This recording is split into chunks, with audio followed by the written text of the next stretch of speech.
Kalau ditanya siapa Monsinyur John Philip Sartre, juga pasti jawabannya beda-beda. Sesuai dengan yang kita tahu dan yang kita kenal. Siapa Monsinyur John? Kalau kita tanya sama orang Kalimantan, mungkin tidak tahu, karena dia tidak kenal. Atau kita tanya kepada orang-orang yang ada di Bintuni, di Sorong, mungkin juga tidak tahu. Tapi kalau kita tanya orang Kamoro, pasti tahu siapa dia. Tergantung dari orang itu melihat, mengenal, mendengar. Maka itu Bapak Ibu Saudara-saudari yang dikasihi Tuhan, izinkan saya mau cerita mengangkat apa yang saya kenal, apa yang saya tahu, siapakah John Sartre selama sekian tahun bersama beliau. Dan kita masing-masing punya pengalaman masing-masing. Jadi bisa beda, bisa sama, tergantung dari pengalaman kita masing-masing. Ibu bapak, saudara-saudari yang dikasihi Tuhan, yang saya kenal Monsinyur John adalah orang yang humoris, bukan mob. Dan itu saya tahu waktu beliau sebagai pastor tiket. Pada saat kepikepan itu ada buletin kepikepan, dan setiap bulan terbit, dan itu cikal bakal gaya yang sekarang ini. Bila terbit yang pertama saya biasa cari, atau kami biasa cari, itu yang mob-mob di belakang itu. Karena dia selalu tulis mob dengan terbitan edisi-edisi. Ini mau mengungkapkan siapakah Monsinyur John yang saya tahu. Orangnya humoris, dan juga yang kedua yang saya tahu siapa beliau adalah orang seni. Kita kenal dengan tarian seka. Tanpa seka itu dia sakit. Dan juga lagu-lagu, ada studio mini, dia punya kaset, ada 3 buah kaset sudah beredar. Orangnya selain humoris juga seni. Karena seni dan humoris, maka dia juga orang yang dekat dengan kaum muda.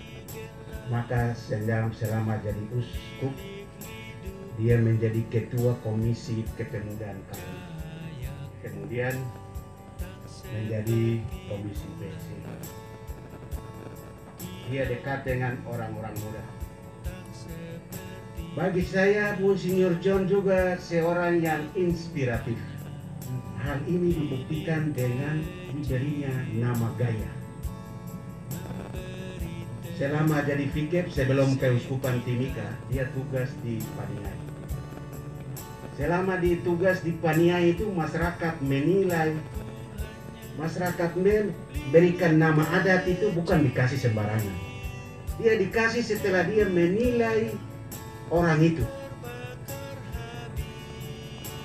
Apa yang dia buat, apa yang dia kerjakan, apa yang dia katakan, orang menilai, setelah itu baru kasih nama.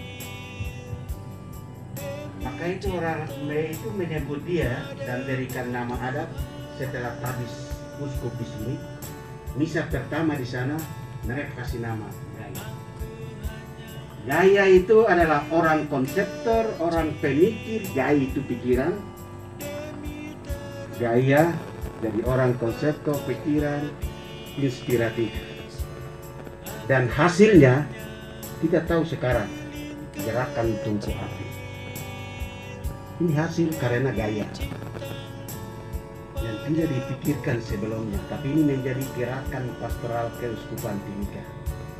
Dan sekarang karena gerakan tungku api dengan semboyan gerakan tungku api kehidupan yang membuat di Papua heboh, dan MRP, DPRP sekarang bicara soal jangan jual tanah.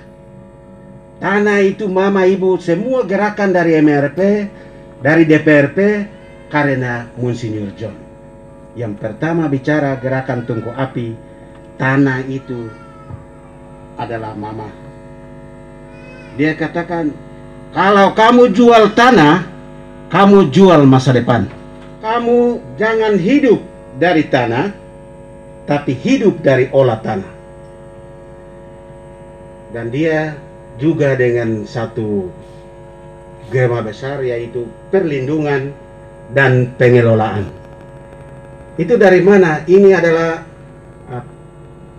penerapan dari Laudato Si dari Paus, keutuhan alam semesta. Dan keutuhan alam semesta itu Monsinyur John terjemahkan dengan bahasa dan konteks orang Papua. Maka Regio Papua mengambil tema soal tungku api kehidupan. Kenapa Monsinyur John itu mengatakan bahwa kamu jangan jual tanah, bicara soal tanah? Karena dia lahir besar di sini. Dan dia tahu kalau orang Papua itu yang selama ini hidup karena tanah. Dia tidak punya supermarket. Dia tidak punya bengkel. Orang Papua itu tidak punya kios. Keterampilan itu tidak ada. Yang dia miliki itu, yang dia punya itu tidak ada lain, tanah. Ketika tanah itu dia jual, maka dia jual diri dan mati. Karena itu uskup bicara itu. Dia bicara itu bukan mengusir orang. Karena kamu punya keterampilan itu, maka olah tanah dan lindungi tanahmu. Karena kalau tidak, kamu menjadi pendatang di tempat ini. Itulah kurang lebih yang Monsinyur tahu, yang lahir besar di sini, maka dia juga masuk di dalam apa yang dialami oleh orang-orang di sini. Itu yang saya tahu tentang konseptor atau gaya bi yang diberikan oleh orang di Papua sini. Selain itu yang saya kenal siapa itu Monsinyur John, yaitu orang yang berbicara tentang keadilan. Hal yang tidak benar dia omong. Dan terbukti dengan terbitnya buku Suara Kenabian Uskup Keuskupan Timika. Sudah terbit dan 40 malam 40 hari meninggalnya uskup sudah diedarkan. Beda bukunya Suara Kenabian Monsinyur John Philip Saklil, Uskup Keuskupan Timika. Dan itu juga yang dikatakan di dalam bacaan yang pertama yang kita dengar hari ini. Nabi Naanya itu nabi palsu, nabi yang menghibur raja bahwa peralatan-peralatan yang dicuri, yang diambil oleh Raja Babel Nebukadnezar itu nanti akan dikembalikan. Dan dia menghibur. Sementara ada Nabi Yeremia. Nabi Yeremia dia bilang, sesuatu yang bukan tidak akan terjadi jangan beritahu. Dia menegur. Dan Nabi Yeremia beritahu kepada Nabi Naanya bahwa 1 tahun engkau akan mati. Dan terjadilah itu. Yeremia membicarakan yang jujur, dan Naanya dia menghibur, dan uskup bertindak sebagai Yeremia yang memberikan suara keadilan, kebenaran. Dia tidak menjilat. Nabi Naanya itu menjilat raja-raja supaya raja itu senang. Nanti alat-alat dikembalikan, nanti ini mungkin dia mau dapat sesuatu. Tapi Yeremia menegur.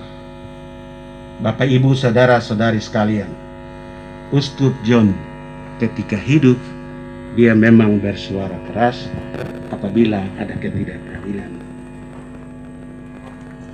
Ini yang saya kenal siapakah Monsinyur John. Bapak Ibu saudara-saudari yang dikasihi Tuhan. Selain itu saya tidak tahu ini baik kah tidak baik, dia itu tahan mata itu bisa sampai 1 hari, 1 malam tidak tidur bisa. Monsinyur itu kalau datang ke Paniai, saya biasanya menghindar karena kalau duduk cerita itu bisa sampai pagi. Dan cerita juga dia bisa berbagai topik. Sambung saat ini, sebentar muncul topik baru, lanjut lagi, bisa sampai berjam-jam. Tapi di lain sisi orangnya baik. Kebaikan dia itu buat sampai tidak pernah dia menolak. Dan orang datang kepadanya minta pikiran atau dalam bentuk materi, tidak pernah dia tolak. Kalau memang tidak ada, dia akan kasih solusi. Dia tidak akan bilang, saya tidak punya, saya tidak ada. Tidak, kata itu tidak ada di mulut dia. Yang ada itu, kalau tidak ada, dia bilang, mau coba buat ini, kasih solusi. Kalau ada, dia berikan. Itu yang saya kenal, siapa itu Monsinyur John. Karena itu, dia tidak mau mengecewakan orang. Orang pergi itu dengan tenang. Kalau orang datang bertemu dia cerita, dia dengan mod, dia menyampaikan dengan caranya sehingga orang yang datang itu merasa tenang, merasa tidak ditolak. Kalau tidak ada, dia kasih solusi. Dan orang yang pulang juga dengan tenang. Saya rasa itulah yang dibuat oleh Monsinyur John dan sesuai dengan Injil hari ini. Yesus dia katakan kepada murid-murid, tenanglah, aku ini, jangan takut. Selama Monsinyur John Philip ada, dia membawa ketenangan. Siapa saja yang datang kepadanya, bawa ketenangan, merasa diterima, dan tidak membuat orang kecewa. Nilai-nilai inilah saudara-saudara yang menjadi pegangan pada peringatan 100 hari ini. Saya setelah melihat kita belajar banyak dari beliau, bagaimana kita mau menerima orang, tidak mengecewakan, tapi dengan tenang orang menerimanya. Dan itulah cara Yesus. Ketika murid-murid di atas danau Genesaret, angin sakal, angin danau, gelombang besar, dan perahunya goyang. Dan itu sudah beberapa jam, dan sampai pagi jam 3 Yesus muncul. Mereka pikir ini hantu. Yesus bilang, bukan hantu, tenanglah, aku ini. Bapak Ibu, saudara-saudari yang dikasihi Tuhan, Monsinyur John paling kurang selama hidupnya membuat banyak orang tenang dalam hidup ketika orang itu datang. Saya rasa tim pastoral itu banyak mengalami kebaikan. Ada tim pastoral yang orang lain merasa bahwa ini tidak cocok, tapi bagi Monsinyur John, manusia itu tidak ada yang tidak baik. Semuanya baik. Siapa saja yang datang, memang dia menerima dan mengangkatnya. Ibu bapak, saudara-saudari yang dikasihi Tuhan Yesus Kristus, mari kita belajar dari Monsinyur John untuk membuat orang lain tenang. Dan Monsinyur John bisa membuat orang lain tenang karena salah satunya dia belajar dari gurunya. Uskup itu takhta para rasul. Pengganti rasul itu uskup.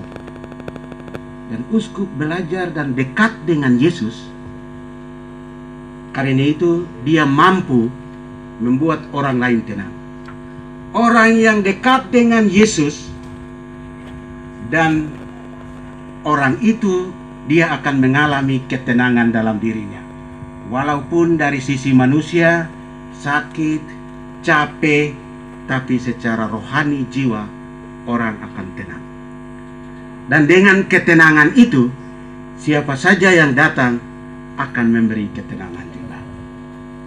Ibu bapak, saudara-saudari, karena itu dua hal yang kita mau petik, kita mau terima dari renungan hari ini, bahwa orang yang dekat dengan Yesus yang menjadi sumber ketenangan dalam hidupnya akan tenang menghadapi. Walaupun ada banyak tantangan, rintangan, gelombang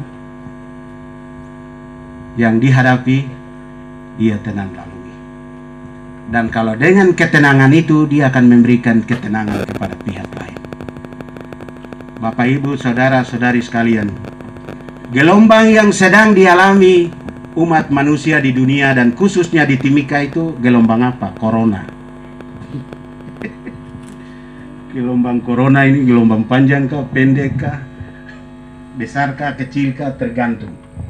Corona ini membuat keluarga itu bisa goyang. Karena corona ini membuat sumber keuangan itu terganggu di keluarga.